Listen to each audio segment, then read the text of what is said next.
What's going on, everybody? Welcome to the Hot List.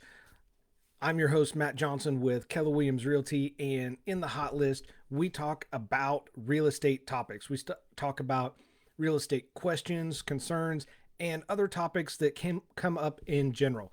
Now, the questions and the topics that I discuss are often asked by you, the viewer, the listener of the podcast, just with any question that you may have about real estate. You're not sure where to start. This gives you a place to actually start. Drop your question in the comments, submit it to me on social media, and I not just answer those questions for you, but I also use those for future episodes like this one, because if you have a question about real estate, there is a great chance that somebody else has that same question or similar question. They're not sure where to start. The hot list is where you start. So the question of the day today, do I need curb appeal in the wintertime? And this is a great question because most of us hear curb appeal and we think greenery, landscaping, and that warm, inviting home, which isn't necessarily wrong. And this is a great way in the springtime, summer, and even into the fall to a certain extent, to get that and achieve that. But what happens once winter sneaks in, greenery is removed from the picture? Is it then acceptable to, abandon that curb appeal and forego it until spring? Now, don't get me wrong, as a homeowner, that can absolutely be something that's easy to do, uh, just because you feel like you've done so much work in the springtime with seeding, planting, mowing, continued through the summertime, watering, mowing, and then in the fall you start to catch a little bit of a break, and then it comes time to rake leaves, do one last mow, winterize everything. And so, I mean, it really gives you the chance to take the winter months off and not do anything, right? It's like I said, it's easy to do because the days are shorter, the temperatures drop. And what we're going to talk about today is whether you're selling, maybe considering selling, or you just want to make your home more inviting. There are actually ways to increase your home's curb appeal during those winter months. So, what we're going to talk about today are three ways to increase curb appeal during the wintertime. Number one, first and foremost, what you can do is make your porch stand out. Now, for most people, the porch is the most visible way to increase curb appeal. You get to find ways to make your porch stand out and really make it a focal point and draw attention to any visitors, neighbors, or anybody that passes by. With this, there are several ways that you can accomplish this, the most basic of which are just to add a good use of color. A lot of people, especially during the winter months with the holidays, add some red to their front door, either by painting their door some shade of red, or maybe adding some red trim or decorations. And a lot of people use red because it draws your eyes towards it and puts a focus on the entry point to your home. What is often done is the use of color statues. Now you want to make these tasteful, not tacky, but some type of statue or other decorations will really help draw eyes to the front of your home in general, and make it stand out from others. Another common one, especially during the holidays, are adding wreaths on your door or hanging some type of seasonal flag. You can do these or some similar decorative piece that you can either add to your door or around your front porch. will really make a big impact. And one of the final items that you can do that I noticed made a huge difference for our house, replacing those old or worn out house numbers that are are on your house. You know, after time, they get old, they get weathered, they get faded, and if you replace those with numbers that are large, easy to read, I would recommend at least using numbers that are 6 inches or taller, and using plastic or metal ones are going to be ideal in this situation, because these are going to be able to stand up to the heat of the summer, the rains of the spring, and then the cold of the fall and the winter. And while you're looking at adding those numbers or updating those numbers, make sure that you either update your light fixture or use enough light so those numbers can be seen and broadcast from afar. People are easily able to see those numbers while they're driving by, or if you're having something delivered. Number 2 on the list is good use of decorations.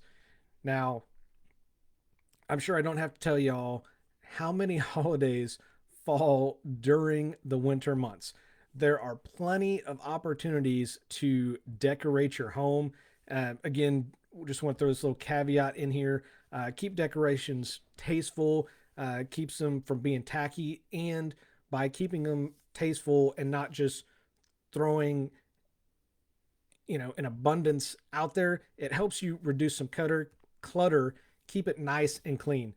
This is is always going to have something outside of your home that is going to give some type of visual appeal, and uh, just make the front of your home nicer to look at. Um, I also would recommend avoiding overly large decorations. Like if you want to put an oversized tree or something out there that could block the view of your porch, I would avoid that. Maybe scale it down a little bit if you're still wanting to do something like that. And also choose some lighting and decoration options that would complement the colors of your home or the theme that you have on your porch. So whether it's in the fall, you want to have some type of theme for Halloween, Thanksgiving, Christmas, you could do that. What is really popular, I've seen a lot of people around here do, is they add garland around their door, or other decorations to kind of tie everything together. What I've also seen is a previous client of mine. He has a 24-foot tall window, and what he does, it shines right in through his family room. What he did, he bought a 20-foot tree that would fit in the window. So his windows are 20 feet tall, and I think they are 12 or 14 feet wide. So he found a tree that would fit in that, and he puts that tree up right after Thanksgiving, leaves it up until after the first of the year, just so people can drive by, see it. It really makes the house pop and stand out from everybody else. Of course, then you might be on the other end of that, like me, and really don't have the desire to decorate for every single holiday. Don't worry, I got something for you guys too. So if maybe you're not feeling it, just want to do something low key or set it up once, absolutely understand with you 100%. You can add large mirrored globes or orbs for decoration, or some type of reflective ornament where maybe you had some plants outside, maybe a tree or a shrub that's no longer green anymore, but you could place these in a similar area to it, so it's still going to stand out. This creates the visual appeal of some type of decoration without having the lush green of your bushes or any trees filled in. What I've also seen in this area as well, uh, other decorations options that people have gone with, are decorative lamp posts or even the lighting. So some people may have a couple lamp posts either on the side of their driveway or up their sidewalk or maybe at the corner of the sidewalk, and they will just change the color of the bulbs in it. There's red, there's green, there's blue, whatever the case may be, whatever holiday you want to do. It may be something just as simple as changing that color. You could also add some statues or maybe some fountains, just waterproof them, not waterproof, weatherize them, maybe winterize if you need to, but some type of statue or fountain would still give the visual appeal even during the winter months. A lot of people have also uh, revamped and redone like a modern style mailbox. So not necessarily their mailbox, excuse me, not necessarily their mailbox that they use, but maybe they put a decorative mailbox up at the house. Any one of these are going to help and achieve your curb appeal until the greenery returns. So you're still able to do something and have your house have that curb appeal look during the winter without necessarily the greenery.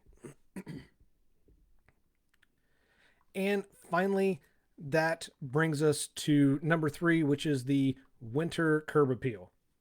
Now, maximizing your curb appeal in the winter may sound like a challenge. It may sound like it's more work than you want to do. Like I mentioned, in the spring, you're seeding, you're planting, you're watering, you're mowing. In the fall, you're continuing to mow and water, or in the summer, and then in the fall, you've got, maybe you're not mowing as often, but then it comes time to rake all those leaves. So depending on how big you want to go, you could make this as much of an effort or as little as an effort as the yard work when that comes around. And I'm sure that it seems like this is all overwhelming, not sure where to start, and you're just like, that's a lot. Do I really want to do all of this once the temperature drops and it gets that cold out? I promise you it's not that overwhelming, and a little planning can go a long way in doing this. Simply start with plan for each holiday that you want to decorate for. So maybe it's Halloween, Thanksgiving, Christmas, New Year's. Maybe it's none of those. Whatever the case may be, just plan for each one. Organize all of the decorations in the same totes or boxes, store them together. And this is a simpler way by having them all labeled, stored together. It makes for easy setup and easy teardown. And like I said, maybe you're not sure where to start. There's plenty of social media platforms, there's social media pages. I mean, I can't even tell you how many groups I found or pages I found on Facebook alone for house decorating or updating ideas. I mean, just type it into Facebook and you'll be overwhelmed. And another great resource is going to be Pinterest. You can type in winter decorations or winter curb appeal in Pinterest. That is going to bring up, a number of ideas. You can start your own, save your own pin, start your own pin, create that, and just keep following it and do a little bit at a time. You don't have to go just all out right out of the gate. You can just ease your way into it. With researching this, I also noticed that there's a lot of home improvement stores that have ideas either online or you may see what they have set up in store. For example, I've noticed recently that Amazon has not necessarily a catalog, but albums of Amazon Living or buy it on Amazon, and you can see how a kitchen is mocked up, or a porch or garage or mocked up and stored. You can click on that, and it'll give you the items that are in that picture. It'll give you the prices, and this is going to give you at least somewhere to start. Run with some ideas, brainstorm with your family. What do we want to accomplish? What do we want to do? Pick your favorite one and start small and just see what you can get accomplished. So that's it. Those are going to be the top 3 ways to increase curb appeal during the wintertime. Number 1 was make your porch stand out, whether you paint your door, add some color to your door, maybe add a wreath or a seasonal flag to get people to notice your entryway, your door. Update or replace those old or weathered numbers is another good way to do it. Number 2, use of decorations. Like I said, just make sure that they're tasteful, they're on point, and you don't have too many of them that people can't figure out what you're doing, what your theme is, and it looks like your garage threw up because there's just so much and so much clutter out there. And finally, number 3, with adding the curb appeal, knowing where to start. It starts with planning. That's where it really comes down to, is the planning of it, and store everything together, create labels, totes, boxes, makes for easier setup, easier tear down, and start checking out some social media pages. Look on Facebook, Pinterest, Amazon, maybe Home Depot, Lowe's websites. Those are great places to start. See what collections they have that they're showcasing either online or the next time you're in the store. So that is going to wrap it up for me. Thank you guys so much for tuning in and listening. Again, if you have a question that you'd like answered about a real estate topic, you're not sure where to start, all you have to do is just drop it in the comments wherever you're listening to this or watching this. That question will get to me. I will not only answer that for you, I will use that for future video content, just like I did with this one, because if you have that question, others are going to have that same question or similar question, and not knowing where to start, I would love to be the real estate resource that you think of and you reach out to when it comes time for those real estate topics. Don't forget to like and subscribe. Leave me a review depending on your podcast player of choice. By subscribing, it's going to automatically be downloaded with the next episode. And I come to you on Monday through Friday, 12 o'clock Central Standard Time. And if you have any questions before then, please feel free to reach out to me. Let me know. Again, I'm your host, Matt Johnson with Keller Williams Realty. I do this because your experience matters and should be trusted with a veteran. Y'all have a phenomenal day, and I'll see you tomorrow. Take care.